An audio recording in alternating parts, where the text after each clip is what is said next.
नारायण नमस्कृत्यं नरं चैव नरोत्तमं देवीं सरस्वतीं व्यासं ततो जयमुदीरयेत्।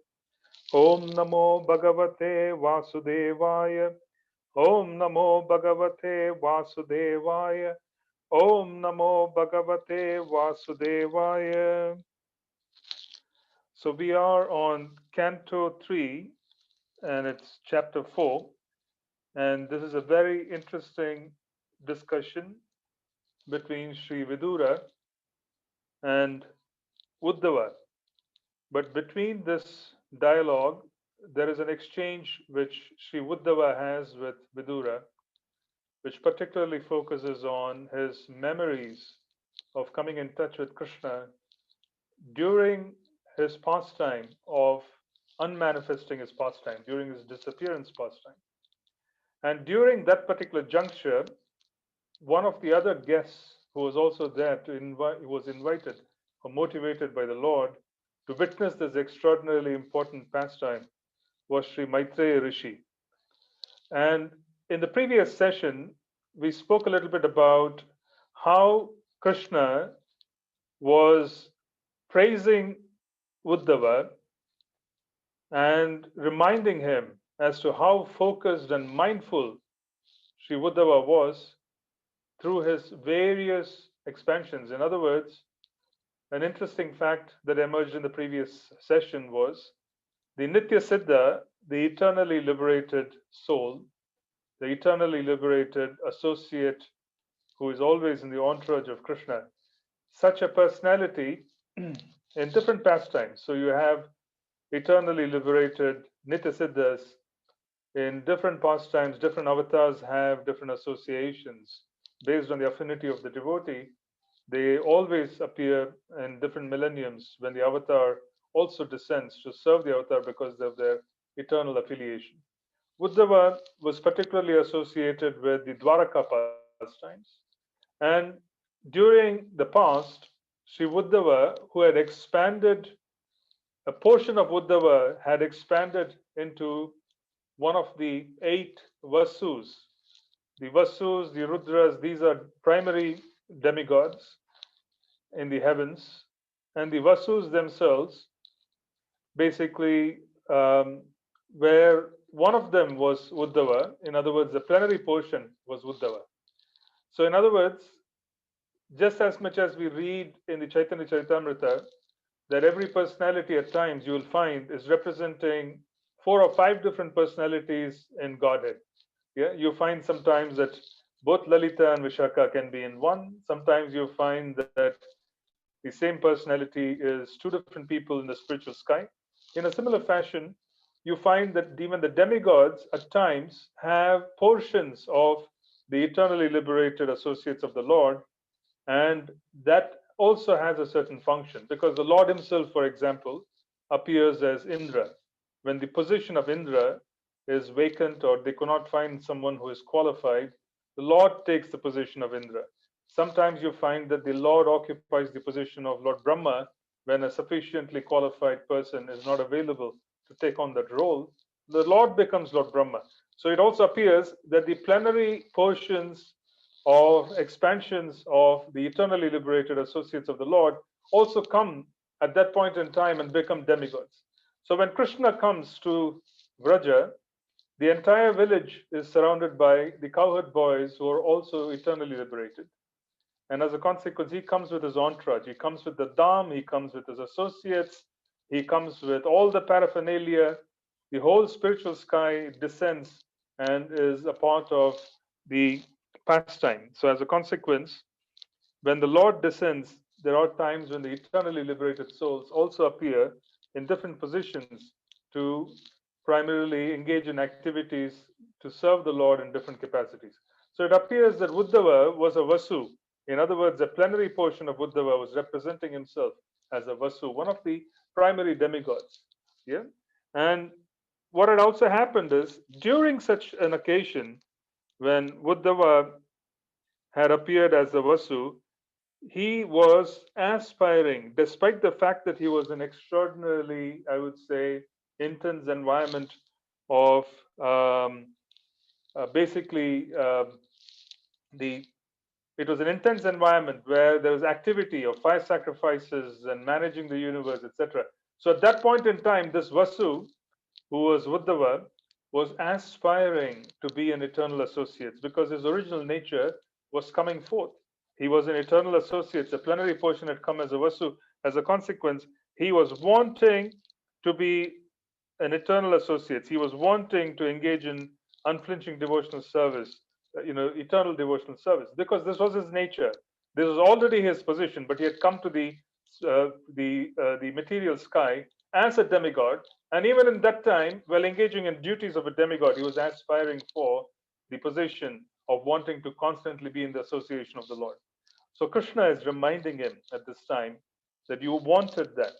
And because you wanted that, here in this particular situation, in this particular millennium, you will basically come back.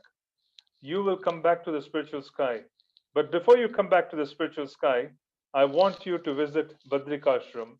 I want you to meditate and engage in tapasya with Naranarayana Rishi. And at that point in time, you can go, and then from there you can come back to the spiritual sky. So the point which is being made here is that one of the qualities that we notice with souls that are Nitya Siddhas, those who are perfected and who have perfection from the previous realm and who are already associates of the Lord, is that they're very mindful of that particular experience. So even if Sri Uddhava was born as a demigod, and he was born basically as a plenary portion of him, not the entire, because he was eternally situated in the spiritual sky, but he had expanded just as the Lord had expanded, and he had filled the position of Indra. He had also come to assist the Lord in that particular capacity. He was very mindful of his eternal goal. This is quite an interesting fact because one of the biggest obstacles we face on this planet as practicing devotees is that we cannot be that mindful. Krishna says, Manmanabha Madbhakto Madhya Jivam Namaskuru. He says, always think of me, worship me, become my devotee. Now, this is very confidential instruction, but the challenge is how do you always think of him? How do you always be mindful of the Lord in every moment of your life? And a very differentiating characteristic of these eternally liberated souls is that they have capacity to be mindful.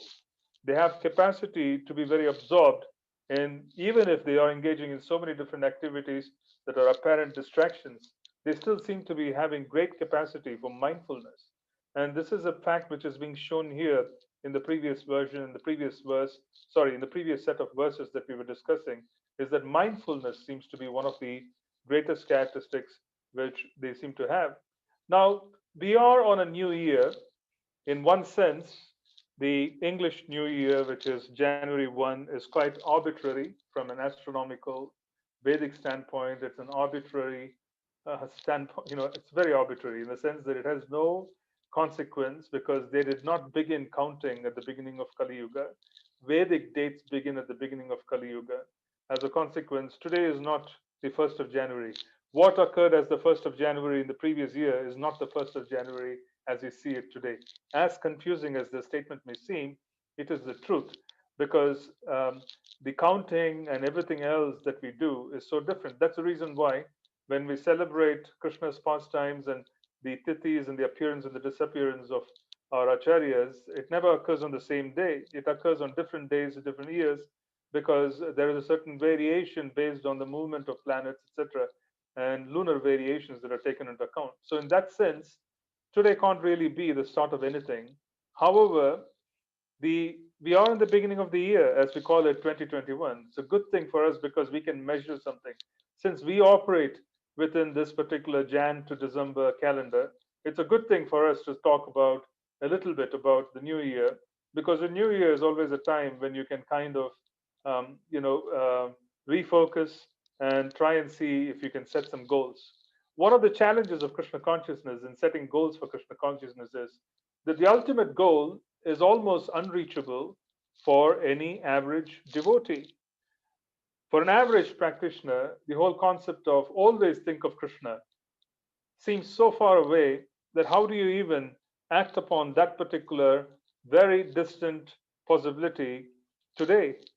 How do you take an entire lifetime's or perhaps more than one lifetime's goal and then condense it to activity that has to be done today?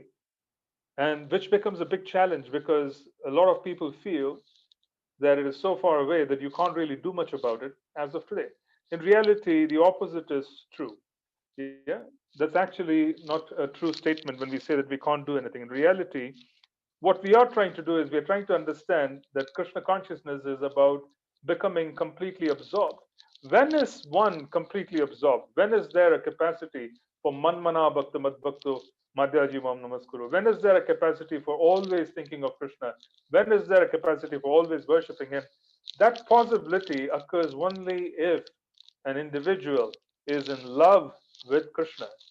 Because if you are in love, then this possibility of always thinking of someone is actually quite possible. It's kind of it fits within the realm of possibilities because one can become very absorbed.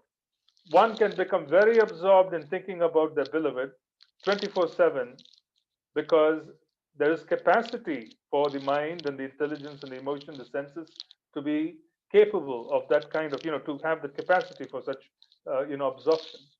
Yeah, it is quite possible. So the only way one can possibly think of Krishna all the time and wanting to worship him is if we are in love with him. Now, that is the whole process of Krishna consciousness. We are wanting to reach the point of being able to fall in love with him, and that is the experience of Manmanabha Madbhakto Madhya Jivam Namaskuru. Only if you are able to do or attain the loving emotions of Krishna consciousness, which is the bhava, the beginning of prema, and then the condensation of bhava into prema as time goes by. You cannot think of him all the time. We would be besieged by all kinds of, dharma, which is secondary. There's so many different identities that we have established as we reside in this world. We have become a male or a female. We have become either married, and then if you're married, then you're a husband, wife, children. Then you have brothers, sisters, and you're a son or a daughter of someone. There are so many different identities, and then there is the identity of being a professional, and then there is the identity of being a member of such and such country. It is extraordinarily complex because there's a web of identities, and all these identities are competing for your time. And as they compete for your time, it becomes very difficult for an individual to center themselves on the singular identity of being completely Krishna conscious, of being a devotee of the Lord. That is the primary identity. But then there are so many different identities that are distracting. So, how is it that someone who is starting the year can plan to reach a little closer to the ultimate goal of falling in love with Krishna? Because without falling in love, you cannot surrender. Because there is no such thing as surrender. Submission and surrender in a proper way is done when one is in love. Then they're able to give their 100% to the beloved. They can make themselves available. They can say very clearly that all you have, I'm yours and you can do with me as you please. This is the prayer of Mahaprabhu in the Sixth Shastakam, right? He says that. He says, you can crush me with your embrace, or you can, you know, you could basically throw me away. He basically says that you're free to do whatever you want. That is surrender. But that surrender is not possible unless you're in love. Because if you're not in love, there's always fear. You can't really surrender because there's fear. You feel very vulnerable in trying to place yourself in such a position of submission before anybody because you're not in love with that person, because you're here to submit yourself. Then it's a forced surrender, and that's inappropriate. That can never be translated into proper service. You can never translate improper half surrenders and quarter surrenders and surrender in fear into proper service. There cannot be proper abhideya without proper sambandha. Proper sambandha is to fall in love. So, as a consequence, falling in love with the Lord is the primary step. Surrender is a secondary step. Service comes after the fact when one understands their sambandha and is able to surrender, and then consequently they're able to serve nicely. Submitting and making oneself available and telling Krishna that he could do anything he wants with you. cannot happen unless there's love. So, what we are trying to focus on in this movement is to attain prema, which is what we are trying to focus on. We are trying to focus on coming to the platform of divine love in terms of submitting ourselves, being able to fall in love with the Lord. So, how does one go about falling in love with the Lord while all we can perceive as of today are the different identities that we have? And we go before Him and we also say that He should do nothing to the different identities that we have around us. We also say that internally. Before we go before Him, we say, let everything be all right. Let me be peaceful. Don't disturb anything, Krishna. Let me just have a peaceful life. So we are not wanting Him to act, neither are we willing to act. So there's inertia. We don't want to submit because we don't trust Him, because we are afraid of Him. If we go and tell Him, do what you please, we are afraid, oh, Krishna might take this away, take that away. As in reality, the point is that we are not in love with Him as yet. As a consequence, we are afraid of surrender. Now, how do you go from this position of experiencing what is to be experienced as of today while we take baby steps towards the lofty goal of Manmana Bhakta Manmana Bhakta Bhakta. I'm sorry, my throat is caught here. The the verse where we say that we always want to think about Him. Yeah, we want to worship Him. So how do we go from here, from the point where we can't really think of Him even for a moment? Yeah, we can't even think of Him while chanting. We call upon His names and we are distracted. How do you go from here to that point? So I guess that is the goal that you have to set for a new year. That is the goal that you want to set for a new year. You want to become more mindful of the connection you have with the Supreme Lord. There is a connection. If not for that connection, you wouldn't be attending the Bhagavatam class spoken by me or anybody. We wouldn't be chanting Harinam. We wouldn't be initiated. We wouldn't be aspiring for initiation. We wouldn't be wearing tilak. We wouldn't be honoring prasadam. We wouldn't be rejecting things that are not favorable to Krishna consciousness. So there definitely is a reason for being here. Since we have to recognize the reason for being here and we want to act upon it, we want to act upon it with more focus. We are recognizing that Krishna has somehow or the other given us an opportunity to go closer. And what is it that we can do to enhance this experience this coming year? This is a very, very important thing. And the reason why this is important is because years could go by before we realize that we haven't really moved a certain pace. We haven't really gotten to the pace where we can become more serious. Yeah. We have simply gone from one year to the another, and we still are on the same level, and then there's been absolutely no movement. 20 years hence, you'll suddenly find that nothing much has happened for the last 20 years. And that is when your faith would start becoming quite shaky, because you would feel that, I haven't done much, or rather, regardless of what I have done, the results have been very, very, I would say, lacking in their ability. They're not really quite appropriate.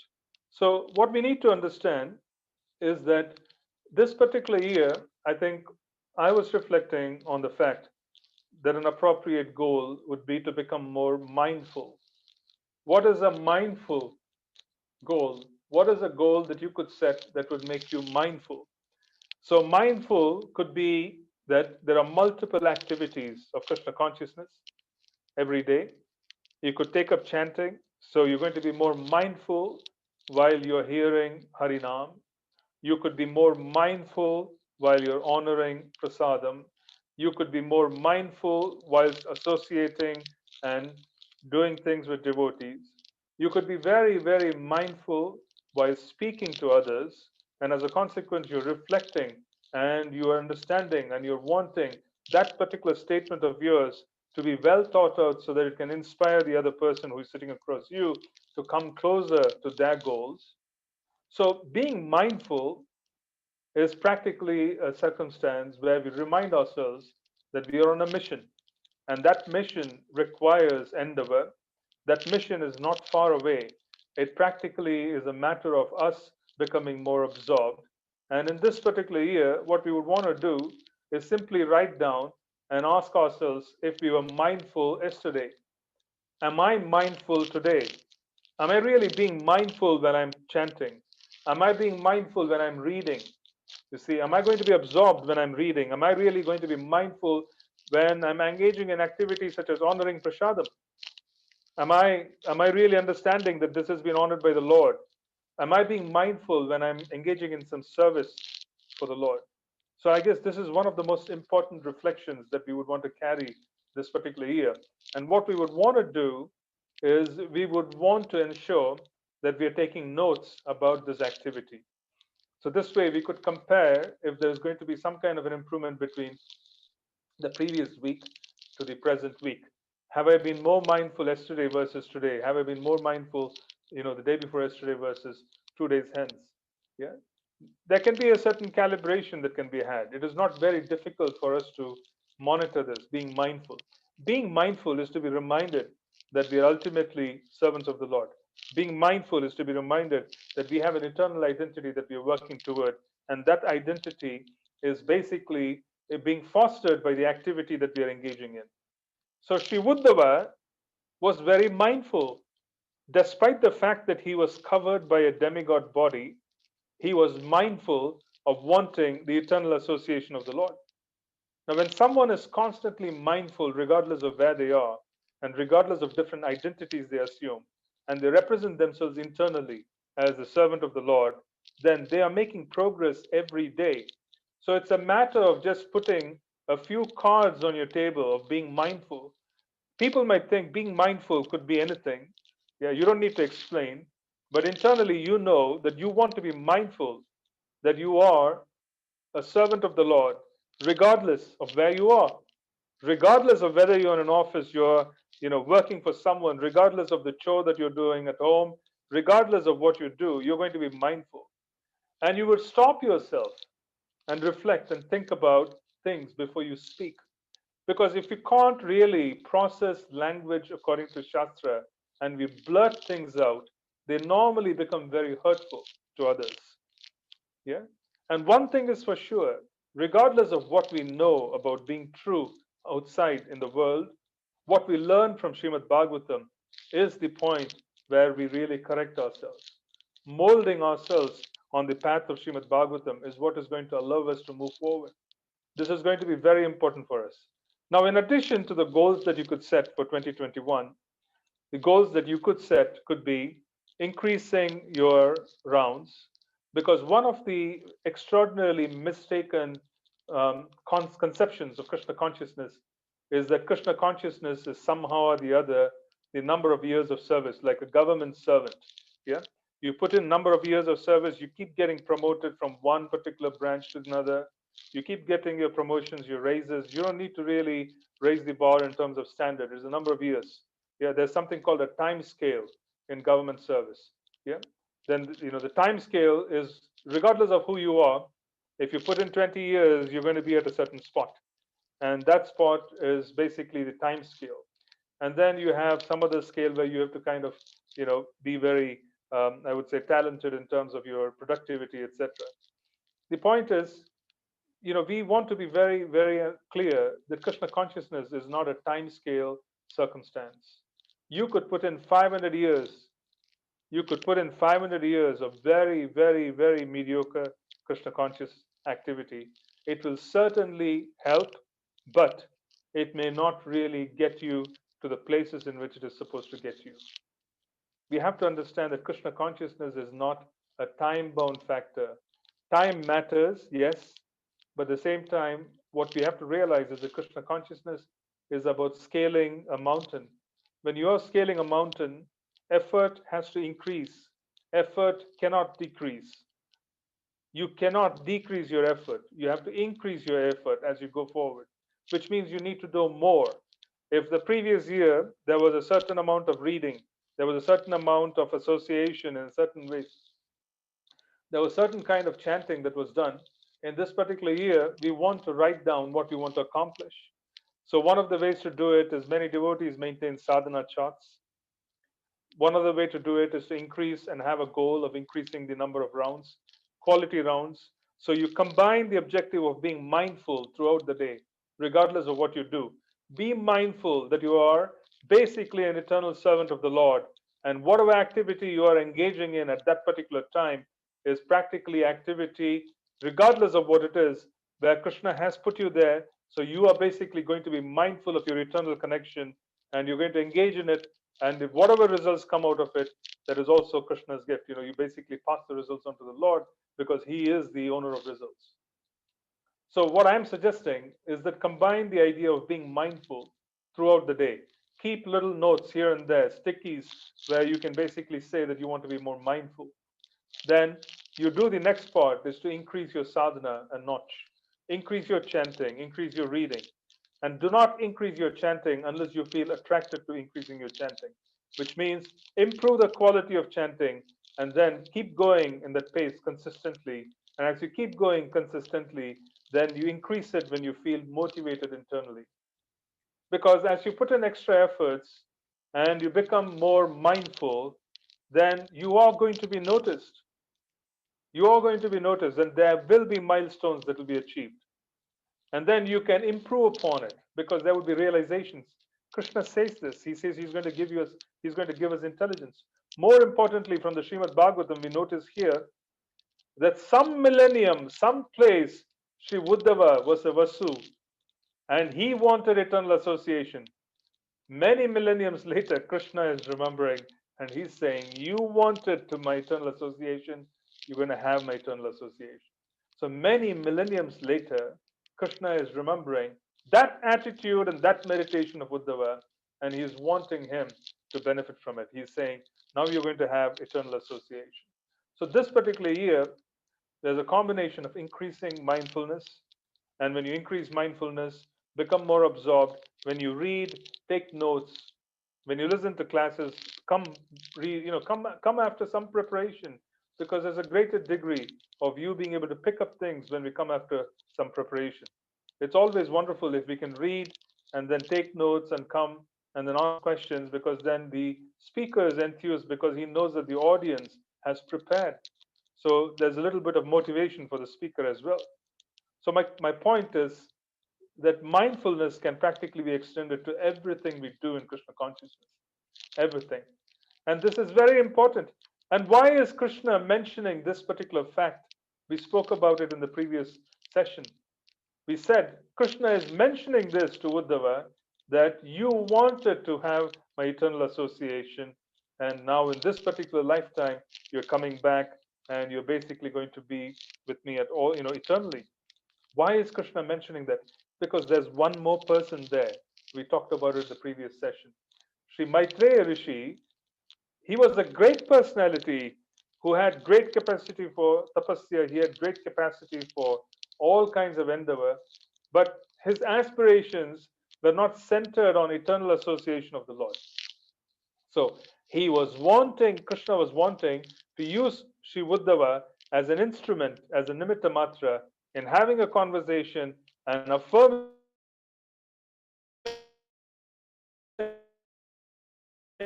the fact that Sri Uddhava is coming back to the eternal spiritual sky as he desired to do millenniums back. He was very mindful wherever he was. His goals, because he was an extraordinarily powerful sage, but his goals were not lofty. They were not at the level of wanting personal association, and that required motivation from someone. And Sri Uddhava was the motivating factor, and Krishna used that instance to motivate Sri Maitreya Rishi so that he could learn from the exchange between himself and Uddhava. So this is what we captured in the previous session. Yeah. In this session, there are several interesting points, but two primarily. And the first interesting point is that Sri Uddhava asks Krishna to detail the same knowledge that Krishna gave to Lord Brahma. And Krishna is about to wanting to share this. Yeah. From verse 20 onwards, he's saying, please detail the same knowledge that you gave to Brahma. Now, the point is, the knowledge that was given to Sri Brahma was a gist of the Srimad Bhagavatam.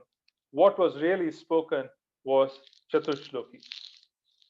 The Chatushloki was the gist that was provided to Lord Brahma. What is the Chatushloki? The Chatushloki, particularly, is that the first verse of the Chatushloki is verse 32 of this. We're going to 2.9.32. I'm mentioning this again and again because if you don't lay out a foundation, if you do not lay out a foundation to our reading of Srimad Bhagavatam as the foundation was laid out by the previous acharyas, then we may actually lose the plot as we go along. You see, we might just forget things. We might just take each and every verse and even cantos together. We may not be able to make a connection as to where we are going. So, verse 33, this is 2.9.33, is the first verse of the Chatushloki. What is Krishna saying? Brahma, it is I, the personality of Godhead, who was existing before the creation, when there was nothing but myself, nor was there the material nature, the cause of this creation. That which you see now is also I, the personality of Godhead, and after annihilation, what remains will also be I, the personality of Godhead. The first statement of the Chatushloki is establishing that Narayana, Krishna, existed before, is existing now, and will continue existing. Everything else is transient, but he is Sat. He is Sat, Sampurna Sat, meaning that he is the absolute truth. So he is saying that he is the absolute truth. I am not going to change because truth cannot change. So the first establishment of transcendence is Sat. Yeah, the spiritual sky is eternal, Sat, that which does not change. Yeah, it is Sat. The Lord's, pastimes, the Lord's paraphernalia, his association, his personality. These are eternal by nature. They do not go through the process of dwindling and disappearance as we would see with material phenomena. Yeah, it doesn't. So that is the second establishment. It is Sat. So he is establishing in this verse the quality of Sat. This is very important, Sat. Now, why is this important? Because we just said we have to be mindful. We have to be very mindful of focusing on that which is eternal. We have to be very mindful. This is the first verse of the Chatushloki. Now, let's look at the next verse. The next verse is, O Brahma, whatever appears to be of any value, if it is without relation to me, has no reality. Know it as my illusory energy, that reflection which appears to be in darkness. So, if there is going to be anything in this world, if it has no relation to Krishna, then it has no reality, which means that it's temporary. It is not going to exist. So, what is not related to him is Asat. The first verse spoke of Sat, the eternal value. The second verse is talking about Asat, that which doesn't exist. The third verse of the Chatushloki, so the second verse basically also is giving knowledge, chit, about the quality of Sat. The third verse is, O Brahma, please know that the universal elements enter into the cosmos and at the same time do not enter into the cosmos. Similarly, I myself also exist within everything created. At the same time, I am outside of everything.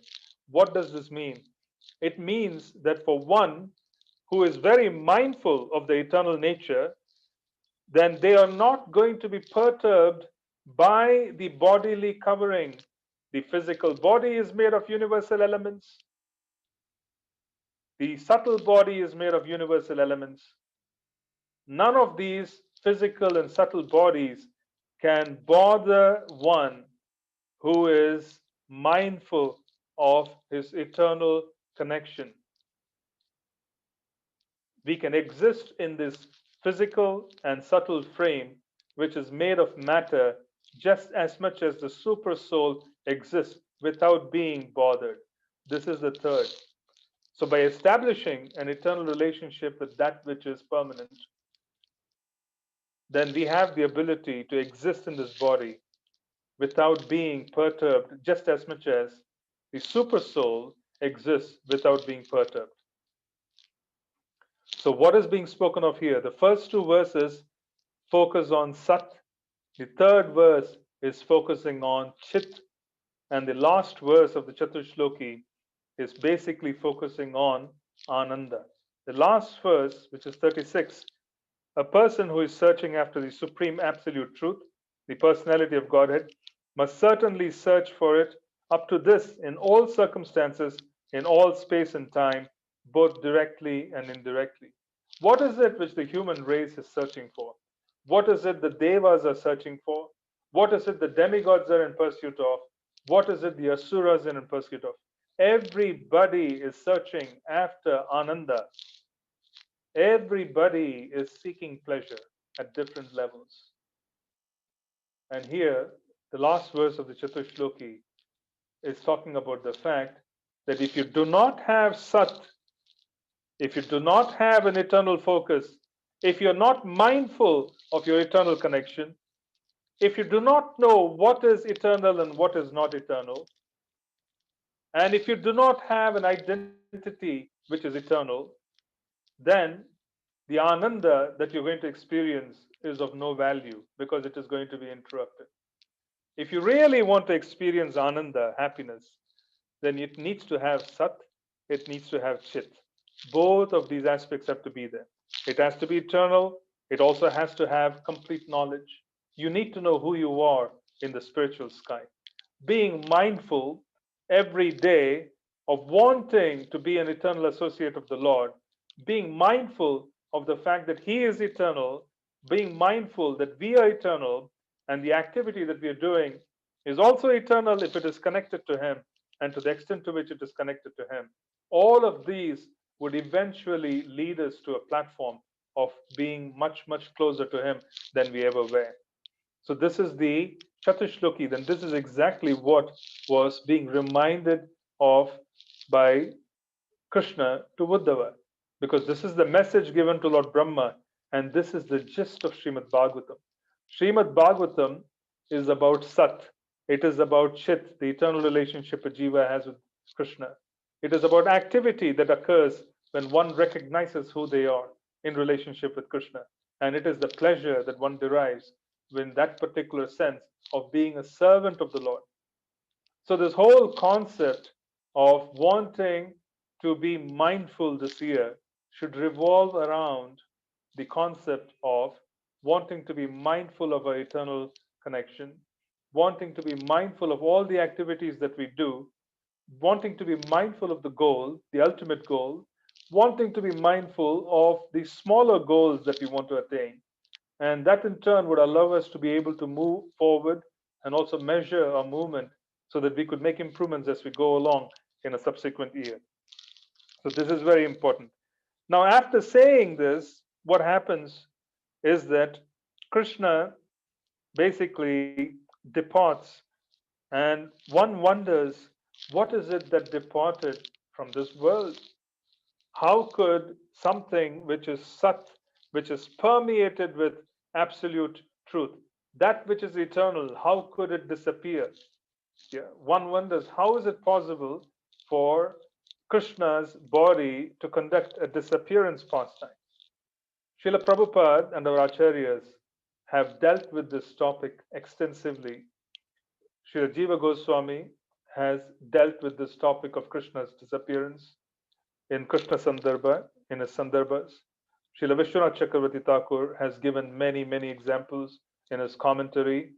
Srila Prabhupada has just given a gist because he could not accommodate all these commentaries, within the space of the purports, etc., that he wanted to provide at that point in time. And Srila Prabhupada is very clear. What was it that disappeared in front of everybody?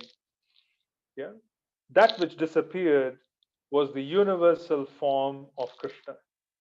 Now, let's talk a little bit about this particular fact because it is quite bewildering, and this is the source of confusion for all the philosophers who tend to approach Srimad Bhagavatam without the help of Harinam.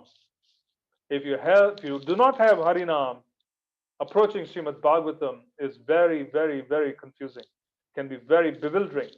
This is like approaching Krishna, isn't it? Srimad Bhagavatam is Krishna himself. How could you approach him without serious chanting? How can we approach without the help of the Guru? So, this is basically the treasure of the Gaudiya Vaishnavas because we have been initiated in Harinam. And as a consequence, Harinam is our forte. It's basically what feeds us. It is basically our sadhana, sadhya, everything is Harinam. As a consequence, then we can understand this concept very clearly. Others cannot because it's very bewildering. So let's understand what happened in terms of disappearance of the Lord. How could the Lord disappear like a mortal? Yeah. Now let's understand this. Now Krishna expands to Balaram. Balaram expands into the quadruple expansion in Dwaraka. So there's Vasudev, Sankarshana, Aniruddha, Pradyumna. Then there is an expansion of a second quadruple expansion from Dwaraka, that is Vasudev, Sankarshana, Aniruddha, Pradyumna. Here, the Vasudeva is Narayana himself. He is also called Mahavishnu, and then he expands into the Purusha avatars. Yeah, Sankarshana, Mahasankarshana expands into the Purusha avatars. So you have Karnodakashayi Vishnu, you have Shirodakashayi Vishnu, Garbhodakashayi Vishnu coming from Sri Mahasankarshana. Now, all these incarnations ultimately have come from Krishna. And when he showed this particular form of himself on the battlefield of Kurukshetra, the universal form, the Virat Rupa, the manifestation of the three modes of material nature, the management of the universe, and the different expansions, and so on and so forth. This manifestation of Krishna was the Virat Rupa. Ultimately, the different expansions also result in the Virat Rupa. Virat Rupa is also an expansion of Krishna. The universal form described in the 11th chapter of the Bhagavad Gita is also an expansion of Krishna. And that particular universal form is considered material because it is a combination and a representation of the management of the three modes of material nature by the Lord and his separated energies. The universal form is a material manifestation because it has to do also with the wrapping up of material aspects, which means the mode of ignorance, the tamas, and the destruction of all the universes and all the personalities in the universes are also contained in that universal form. Spiritual forms or spiritual expansions of the Lord, they do not have the time factor which is associated with the universal form. The universal form's time factor is the material time factor. When Krishna says, I am Kala, I am time I am the destroyer of all, then that is the universal form which is occurring here, the Virat Rupa, because it includes the mode of ignorance where it completely destroys everything. This is Kala. This is the time factor where there is a beginning, there's an end. This is particularly true of material manifestation. However, in the spiritual sky, there isn't a beginning and there isn't an end. There isn't what we call a dwindling and there isn't a disappearance because the body is breaking down. In the spiritual sky, you do not have the influence of material time. Kala does not operate in the spiritual sky. In the spiritual sky, you have eternal time. In the material sky, you have a defined beginning and a defined end. This universal form has the attribute of the time factor. He's Kala himself. I basically control everything. That is what he wanted to show in the universal form. So that is the specific aspect that actually disappeared when Krishna conducted his disappearance pastime. What remains eternal is his two-armed form. That didn't disappear. What disappeared was the material manifestation. Now, the material manifestation was also a part of his Leela. It appeared from his two-armed form, right? If you notice in the Bhagavad Gita, he's two-armed, and from the two-armed form, he expands into the universal form. And then he collapses the universal form within himself. What is left behind in this world when he departs is the universal form. Even though, for an external observation, it appears as if it is the two-arm form. In reality, it is a condensation or the representation of the universal form that he leaves behind. There really isn't any destruction to his eternal spiritual body because that is eternal. The two-arm form and the pastimes of the Lord are eternal, and as a consequence, there was no destruction. So this is what is witnessed in the end. What disappears is the material manifestation, which is the Virat Rupa. Why do we call it the material manifestation? Because it has a component of Kala. It has a component of destruction. It has a component of beginning and end. Now, understand this as a collapsible doll. If any of you have seen in Russia, you have these collapsible dolls. There's a big doll, then there's a small doll, then there's a smaller doll, and then there's another smaller doll. One doll goes into another doll, and then you feel as if there's one big doll, but in reality, there are 4 or 5 different dolls within. Yeah. So what he left behind was the material manifestation, which was also collapsed within him. It was contained within him. This whole concept of Kala was contained within the Lord while he was on the planet. He left that behind because it does not have spiritual value, and he departed for the spiritual sky. For those who saw that, they saw that Krishna had disappeared. In reality, Krishna's disappearance was the disappearance of the Virat Rupa, and he departed for the spiritual sky as he is in his completely transcendental two-arm form. This is what is being explained in this chapter as well as we go forward. It's a very important understanding. Now try explaining this to those who don't chant. If you're chanting, then you can understand it. As a devotee, we can understand that Krishna has many different forms. All of these are contained within him, and he can practically leave just one form behind and then go away with the rest. This is understood by devotees because the intelligence to understand Krishna is provided by Harinam. It is provided by the mercy of Srila Prabhupada and our other Guru and our Guru Varga. They have provided us mercy. As a consequence, we can understand this.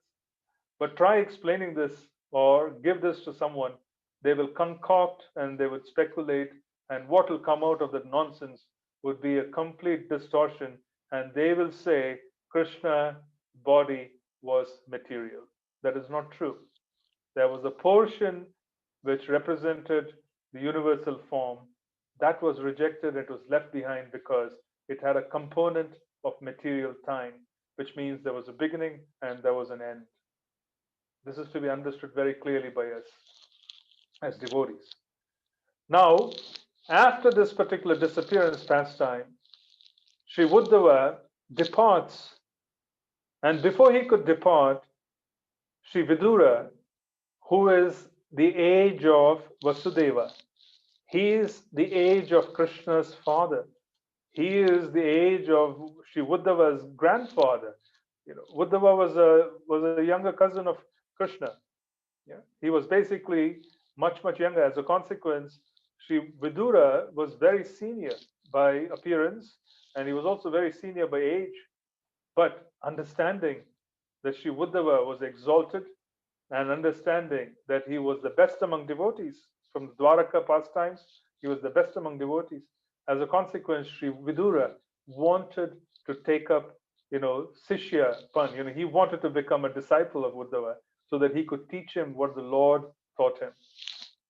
So he wants to go and approach and ask Uddhava, please, can you help me? You were taught by the Lord himself. Can you take me under your wing and instruct me?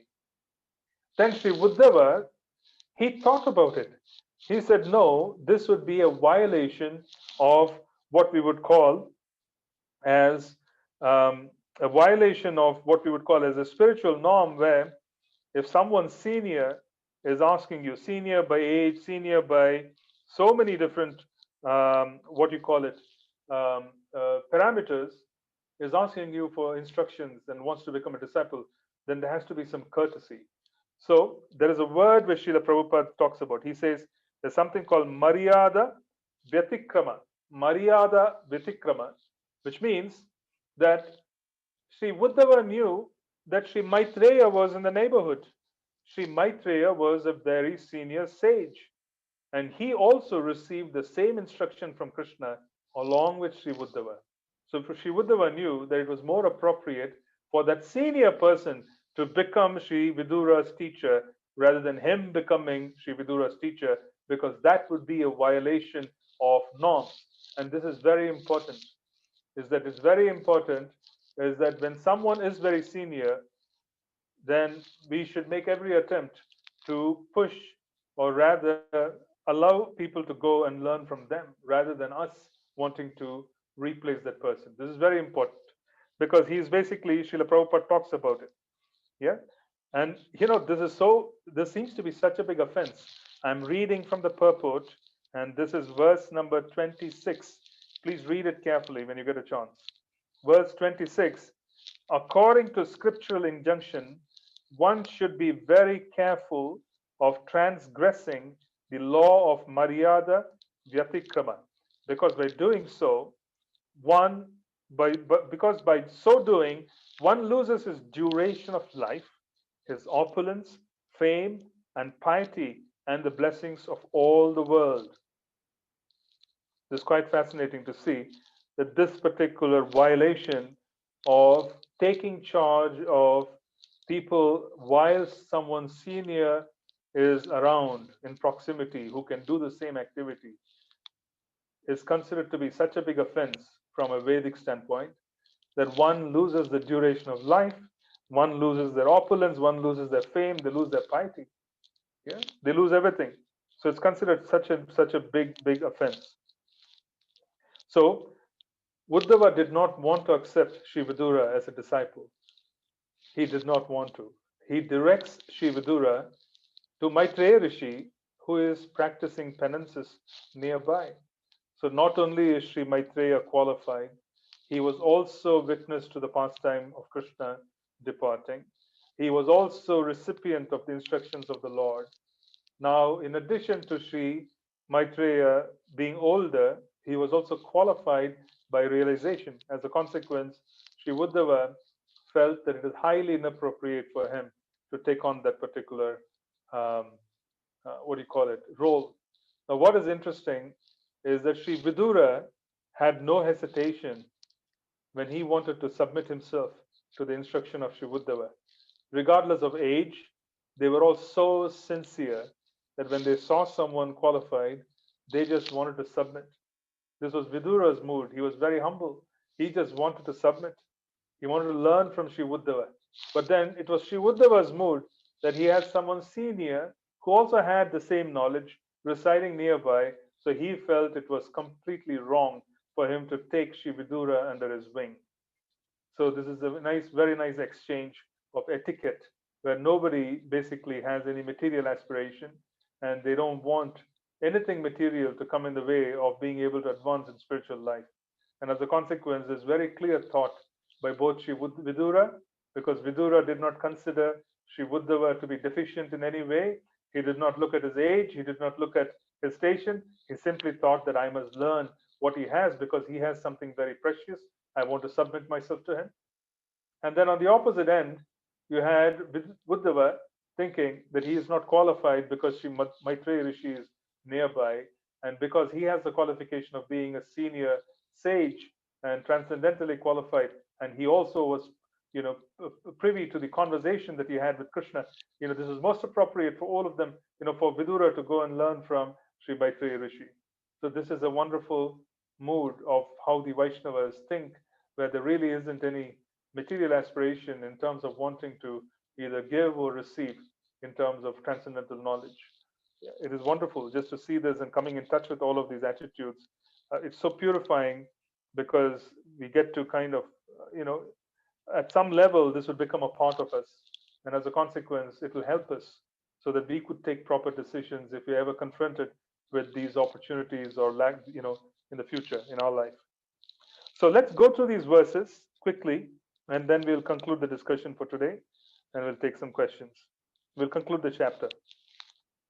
I'm just going to read the translation because I've given quite an elaborate, I would say, given the time we have spent, I've given some level of information on the purports. So you could always read and come back to me if you have questions. So we are going from 20. This is 3.4.20. I have studied the path of understanding self-knowledge from my spiritual master, the personality of Godhead. And thus, after circumambulating him, I have come to this place very much aggrieved due to separation. Text 21. My dear Vidura, now I am mad for the want of the pleasure of seeing him, and just to mitigate this, I am now proceeding to Badrikashrama in the Himalayas for association as I have been instructed by him. Text 22. There in Badrikashrama, the personality of Godhead in his incarnation as the sages Nara and Narayana has been undergoing great penance since time immemorial for the welfare of all amiable living entities. Text 23. Sri Sukadev Goswami said, after hearing from Uddhava all about the annihilation of his friends and relatives, the learned Vidura pacified his overwhelming bereavement by dint of his transcendental knowledge. Bereavement is an expression of emotions. Bereavement is an emotional state because we are bereaved of the physical association, we are bereaved of the association of someone who departs. It's a mental, emotional state. Yeah. But then how do you control the mind? You control the mind through the intelligence. Here, Sri Vidura is controlling his mind through the dint of his transcendental knowledge. Text 24. While Uddhava, the chief and most confidential amongst devotees of the Lord, was going away, Vidura, in affection and confidence, questioned him. Text 25. Vidura said, O Uddhava, because the servants of Vishnu, the Lord, wander in the interest of serving others, it's quite fit that you kindly describe the self-knowledge with which you have been enlightened by the Lord himself. So he is first of all reminding Uddhava. Sri Vidura is reminding Uddhava, saying, listen, our business as Vaishnavas is to serve others. Our business as Vaishnavas is to wander around looking for opportunities to serve. And then he's telling him, it is quite fit that you kindly describe the self-knowledge. He's then reminding him, you are a Vaishnava, you're supposed to serve. Now that you've received something, you should share it with me. So it's a very nice diplomatic way. Sri Uddhava said, you may take lessons from the great learned sage Maitreya, who is nearby and who is worshipable for reception of transcendental knowledge. He was directly instructed by the personality of Godhead while he was about to quit this mortal world. Text 27. Sukadev Goswami said, O king, after thus discussing with Vidura the transcendental name, fame, qualities, etc., on the bank of the Yamuna, Uddhava was overwhelmed with great affliction. He passed the night as if it were a moment, and thereafter he went away. Text 28. The king who is being referred to here is Parikshit Maharaj. The king inquired, at the end of the pastimes of the Lord of the three worlds, Sri Krishna, and after the disappearance of the members of the Vrishni and Bhoja dynasty, who were the best of the great commanders? Why did Uddhava alone remain? Text 29. Sukadev Goswami replied, my dear king, the cursing of the Brahmanas was only a plea, but the actual fact was the supreme desire of the Lord. He wanted to disappear from the face of the earth after dispatching his excessively numerous family members. He thought to himself as follows. Yeah?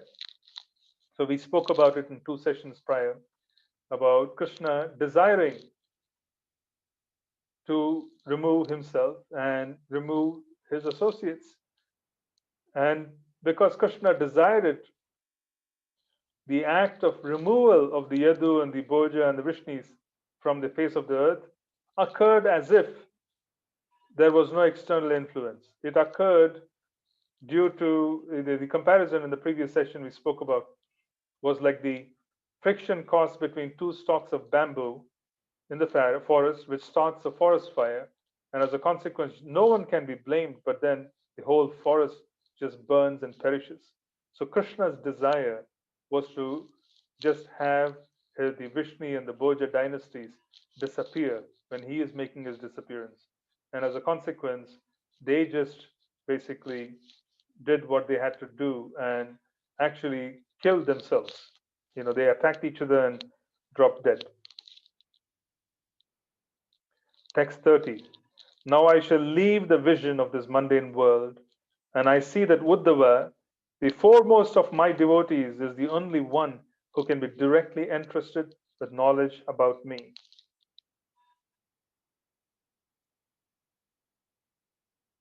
Text 31. Uddhava is not inferior to me in any way because he is never affected by the modes of material nature.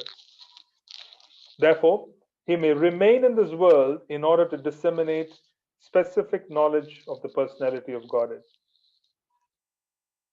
Text 32. Sukadeva Goswami informed the king that Uddhava, being thus instructed by the Supreme Personality of Godhead, who is the source of all Vedic knowledge and the spiritual master of the three worlds, reached the pilgrimage site of Badrikashrama and engaged himself there in trance to satisfy the Lord. Text 33.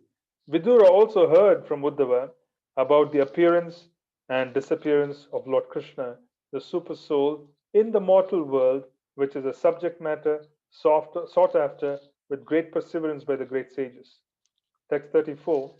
The Lord's glorious acts and his acceptance of various transcendental forms for the performance of extraordinary pastimes in the mortal world are very difficult for anyone other than his devotees to understand.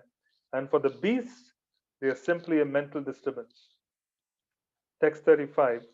Understanding that he was remembered by Lord Krishna while quitting this world, Vidura began to cry loudly, overwhelmed by the ecstasy of love. The final text, text 36 of chapter 4, after passing a few days on the bank of the river Yamuna, Vidura, the self realized soul, reached the bank of the Ganges where the great sage Maitreya was situated. So after this, Sri Vidura follows the instructions of Sri Uddhava and he reaches Maitreya Rishi to receive instructions from him. So we'll stop here. We have completed chapter 4 and summarized chapter 4. And the subsequent week, next session, we'll take up chapter 5. So I'm ready to take a few questions if you have any.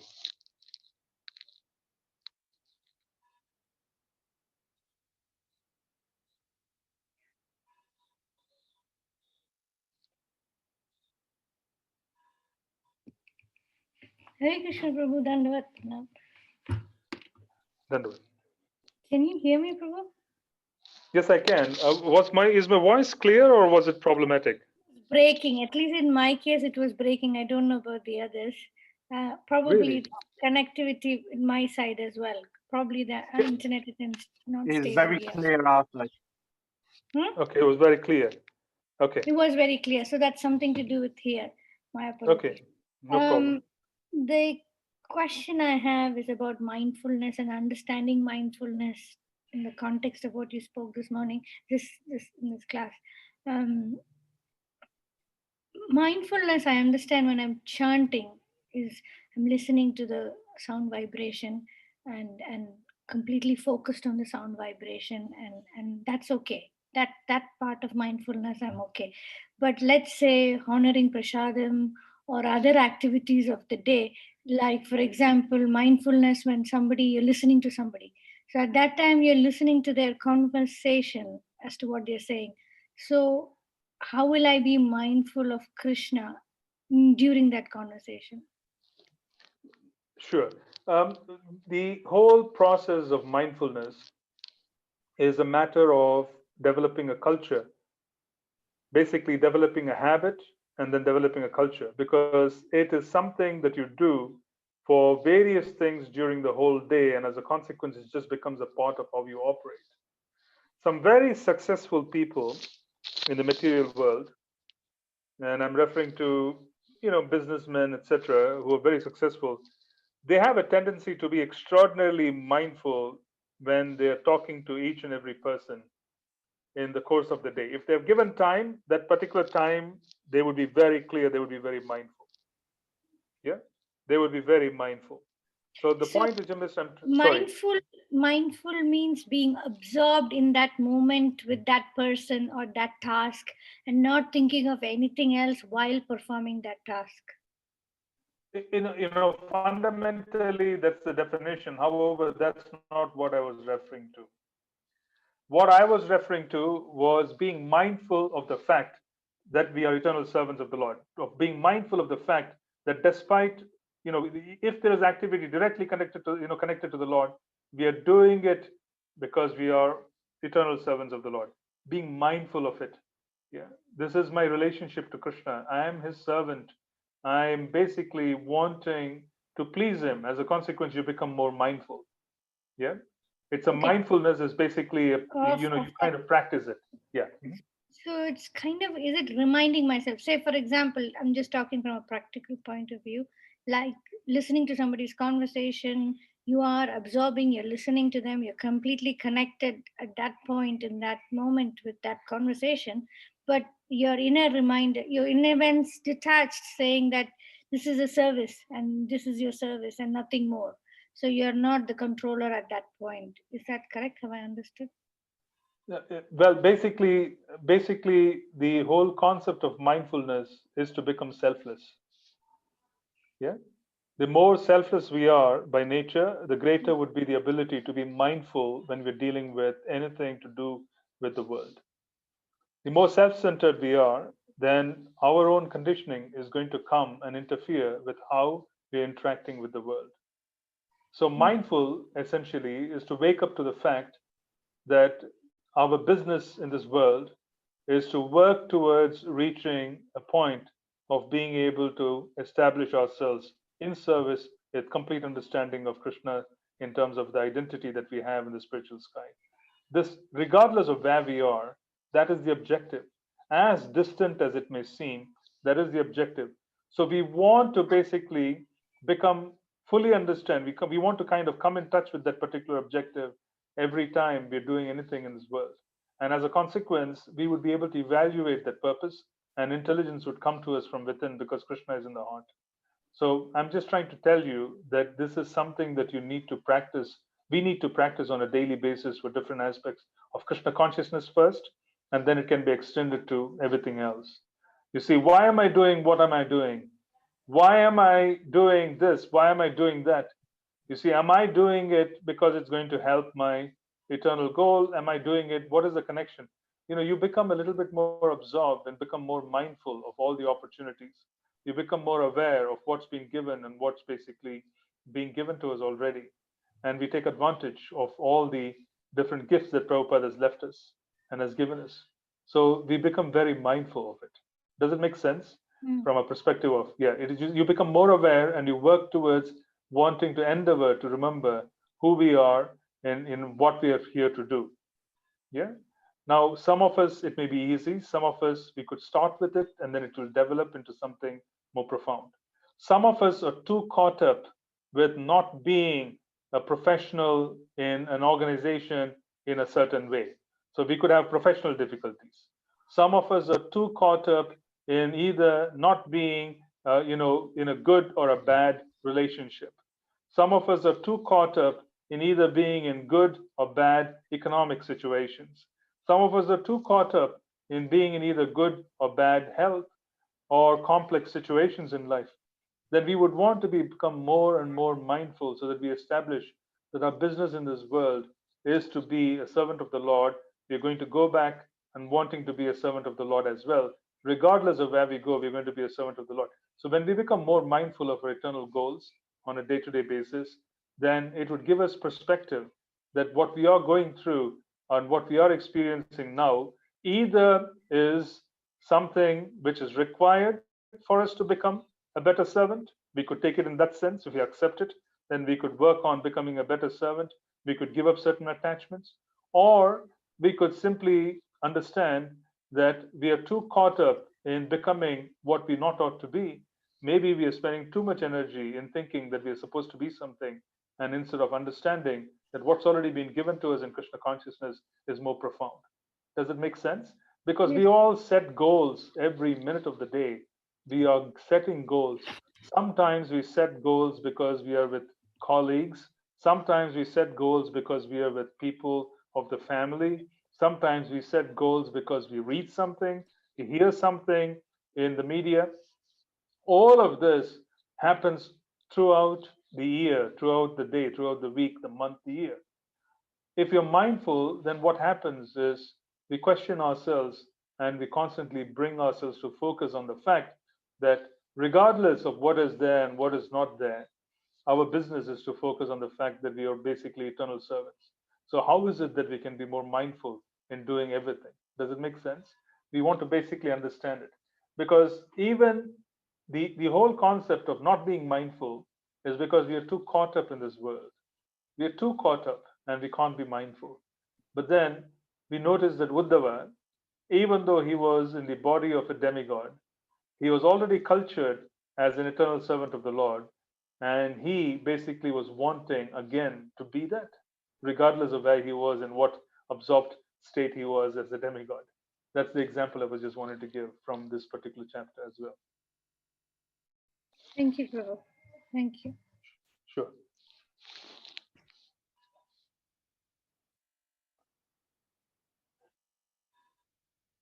Any other question or comment?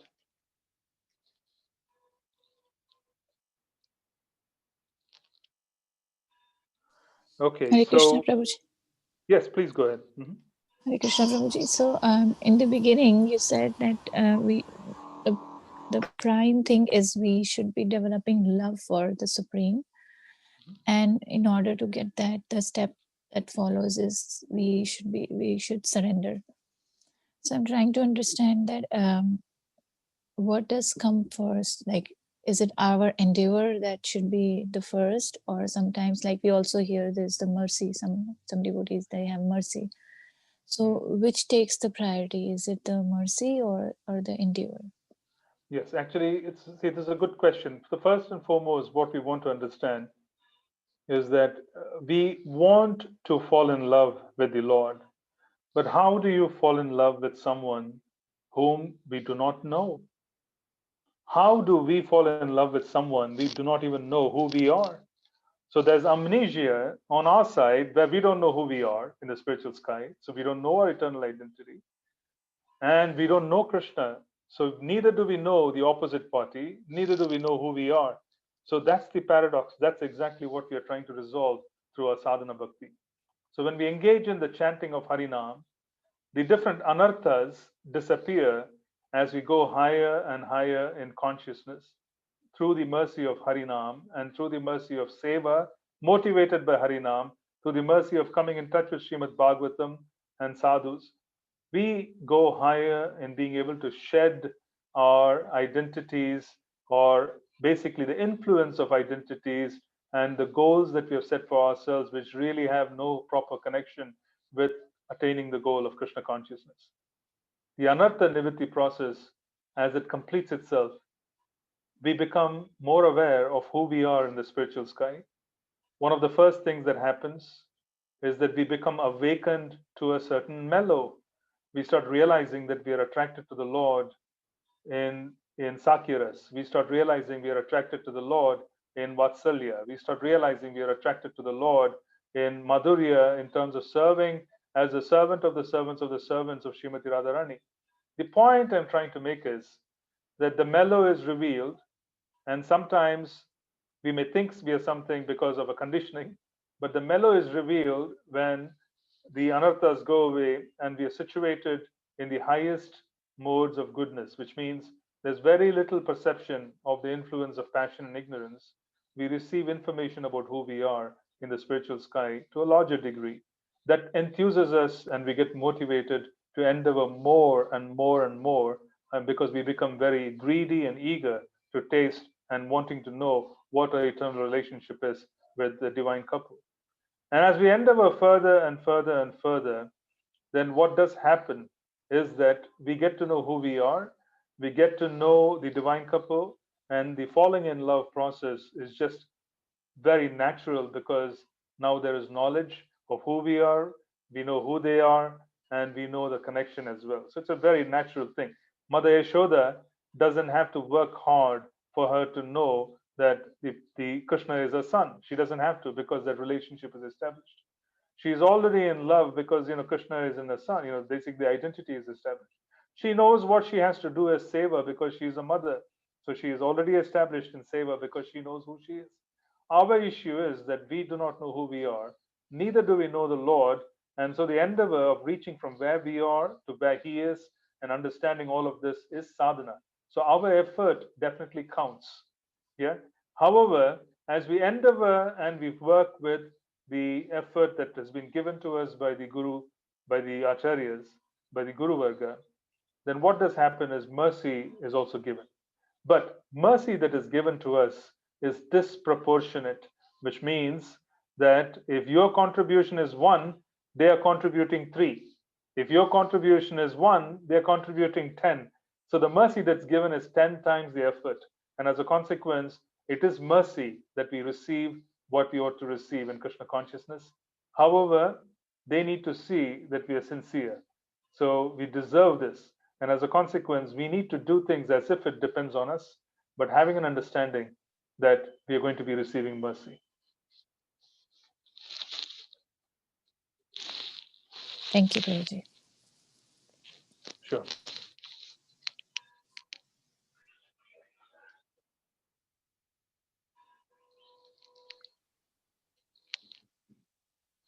Okay, is there a question? Yeah, Hare Krishna Prabhu, Dandot Pranam Hare Prabhu.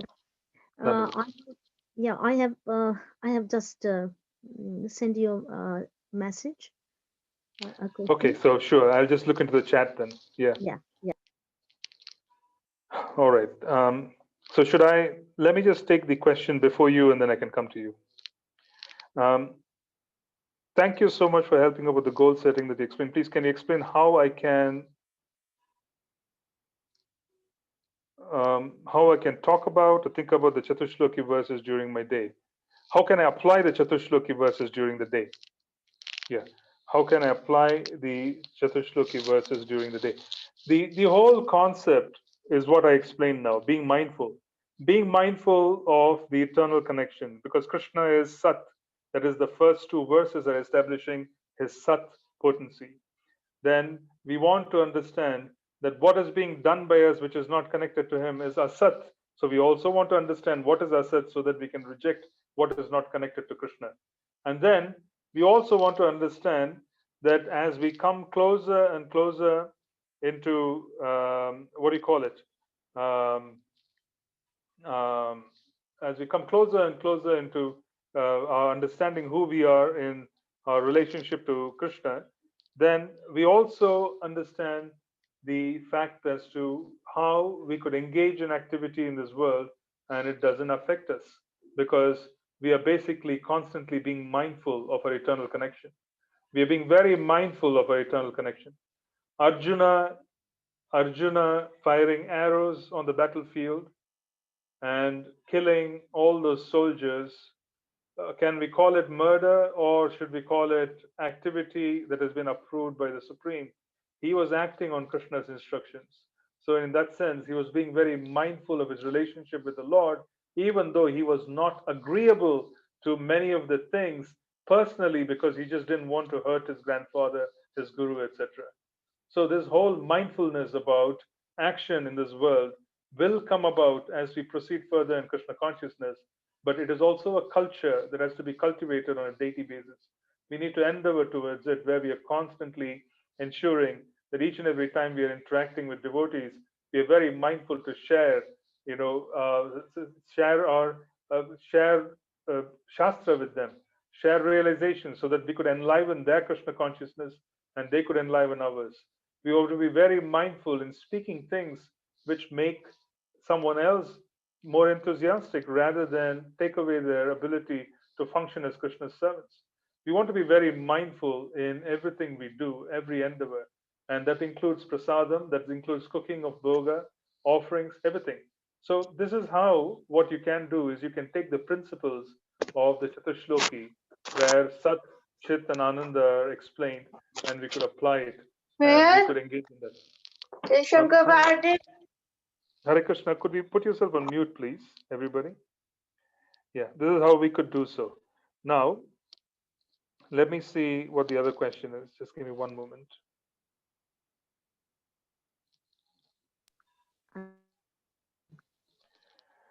The sadhana chart is something which someone can send you. There is a standard sadhana chart where they basically say that this is the number of rounds, this is when I woke up, this is what I read. All of it is tabulated so that you could measure it and see how things are. And you always have some authority whom you submit it to so that you feel that you are being accountable to others. So that is how you could use the sadhana chart. So, um, the next question is, being mindful, does it mean that we see a connection of the situation, person, etc., in connection with the Lord? And also, if we have to find a solution for problems as a servant of the Lord, if we have to, yes. The answer is yes. We want to endeavor to remember that our connection is eternal. We want to endeavor to remember that we are on a quest of wanting to unfold, and we wanting to do things in relationship to the Lord, eternally. We are in a quest for that. So in that sense, we want to be more absorbed in that particular quest. And the reason is, it's very easy to get distracted by the various identities that we have established in this world. It's very easy for us to get distracted. So sometimes we may do things for that identity whilst Krishna consciousness may suffer. So we would want to be very mindful of who we are so that we could evaluate circumstances and go accordingly. Now, so the other question is, we may do something which was hard for us, but we do it keeping in mind we want to please Krishna and act in the right way. So how do we perceive we have received mercy or blessings for it? The fact that we are able to chant better, the fact that we are able to associate better, the fact that we are able to be more enthusiastic for service, that is how we know that we have been paid back. You do something nicely, you're going to get more service. If you do some service, you're going to get more service. Not necessarily of the same kind, but a different kind of service. More opportunity for service, more opportunity for association, more opportunity for becoming enthusiastic ourselves. So, is there any other question or comment that anybody else has that we could take up?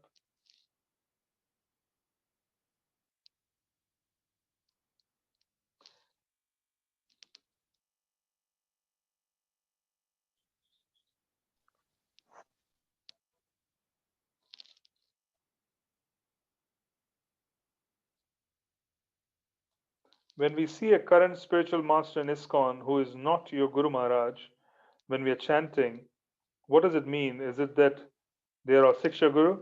You need to elaborate on this. When do you see such a person? Are you talking about dreams? Are you talking about visions? What exactly is the circumstances? You need to elaborate.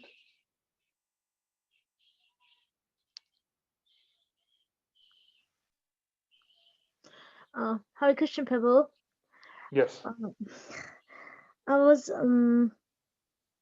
actually this morning when I was doing chanting, I just wanted to understand this very clearly. That's because maybe, honestly, it should be the reason my Guru Maharaj is COVID positive.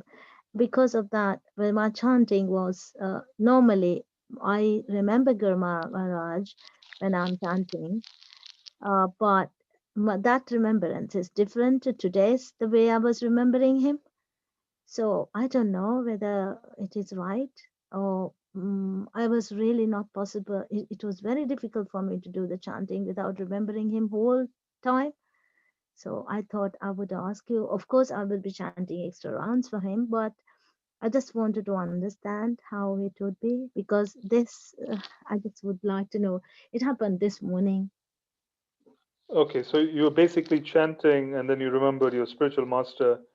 Yeah, Yeah, which is because which is. Mhm. Go ahead, yeah. please. The reason is like normally when I'm chanting, of course, sometimes the Krishna Param, I will say I wanted to do like I want to serve. That's how I would chant. But today it is just like for my Guru Maharaj I'm chanting. I felt like that, my chanting.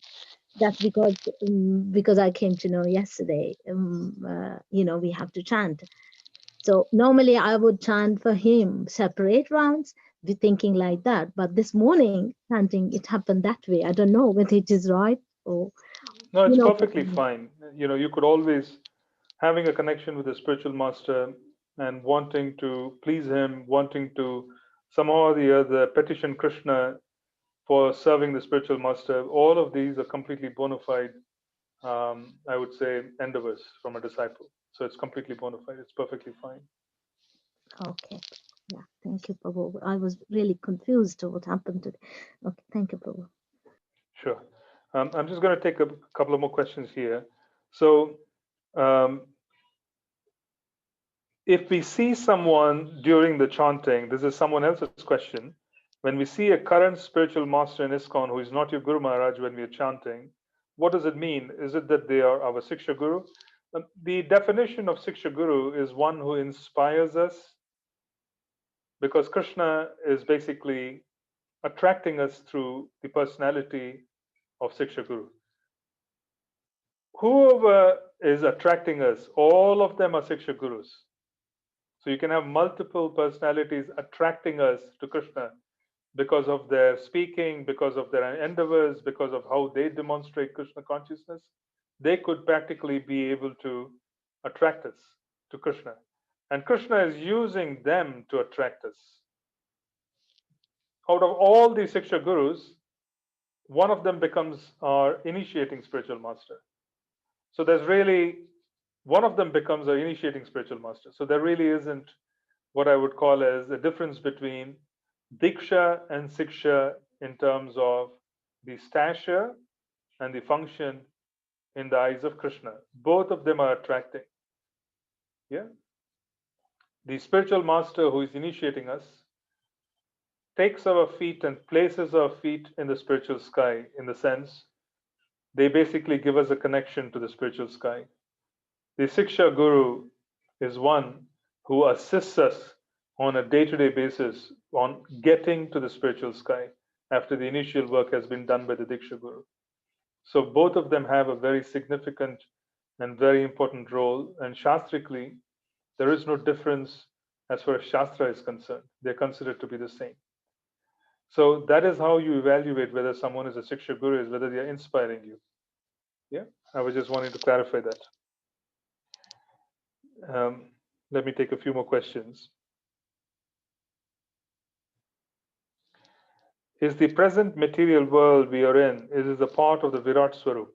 The material world that we are in is certainly what we would call as contained within the universal form of the Lord. In other words, it is contained within and managed by the universal form. That is how we have to understand. Yeah, it is contained within. Everything is manifested within that. All the three modes of material nature, the interactions, the different separated energies of the Lord, all the activities of creation, maintenance, destruction that occurs. So, in that sense, you can say that it is very much contained within the sphere of the Virat Swarup of the Lord. Now, there's someone is asking, since lockdown, I'm unable to offer any service. Basically, my service and association reduced a lot since March 2020. Does it mean that I have done some offenses? Because of this, I did not receive mercy. Um, no, we shouldn't really take that into account. This is an extraordinary year. Yeah. This is an extraordinary year.